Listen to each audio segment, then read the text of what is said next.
Welcome to my office. Welcome to our weekly Wow Word of the Week. We share together words that help us in this life, but also words that assist us on the journey to the next life.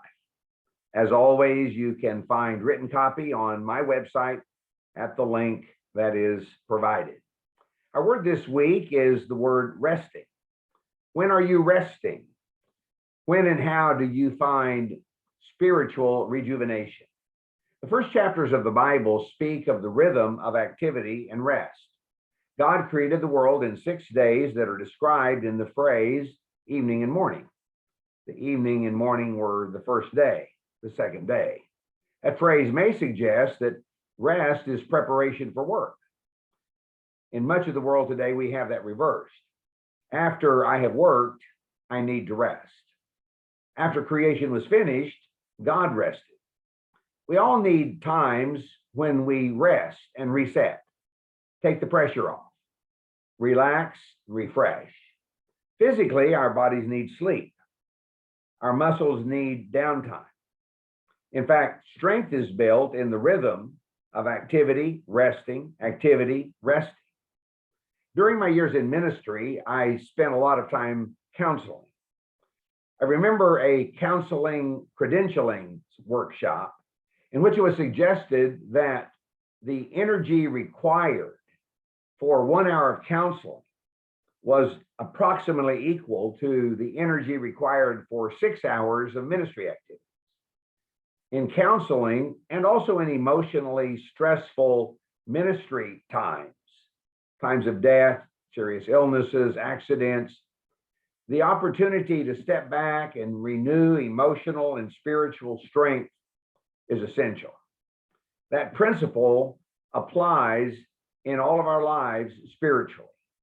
Learning the value of rest will make our lives more productive spiritually. Many fail to do much for God, in my observation, because they are always tired, unprepared spiritually, emotionally, and physically. So the question again, when are you resting? How do you find spiritual renewal? Many of us do not know how to rest, how to let go. We quit one activity and immediately move to another activity. Our lives are filled with activities, morning to night. We manage to fill our lives with activities 24/7, often finding ourselves sleep deprived, emotionally drained, and spiritually exhausted. How unlike the biblical descriptions of God's plan for human beings for times of rest. Peter Scazzaro says that God's plan for our times of rest is not that we can have a day off when we are free to fill our lives with other things we sometimes call leisure. He writes, Sabbath is a day set aside to stop, rest, delight, and contemplate the beauty of God. What a novel thought. Extended time each week, what I like to describe as wasting time with God, replenishing my soul, connecting with God and with my faith partners, disconnecting from accomplishing anything, finding spiritual gladness and joy in God, in others, and in self. The church often becomes our partner in crime when we think of our inability to rest. Many times church activities fill our times of resting, our resting spaces, with a host of other activities and offerings. Perhaps you too have found that doing church can be extremely tiring. When I learned that lesson in local church ministry, much of the extraneous was discarded, and the activities of the church were much more sharply focused on accomplishing God's will and God's purpose. So as we think about our concept, word of the week, resting, I urge you to begin simply by finding a time to explore the power of resting in your own life. Spend time with nothing to do except to be with God.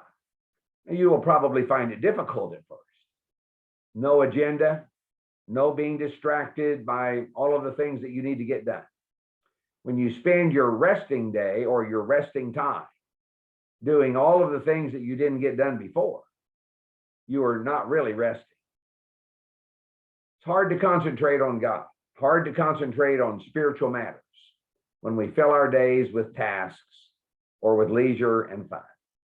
We human beings are not very good at silence and solitude. These are among the most difficult, in fact, I think, of the spiritual disciplines and among the most rewarding.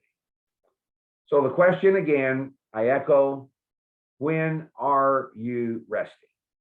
I urge you to find time for spiritual rejuvenation, spiritual renewal, spiritual refreshment in your life consistently, that we might be all that God calls us to be.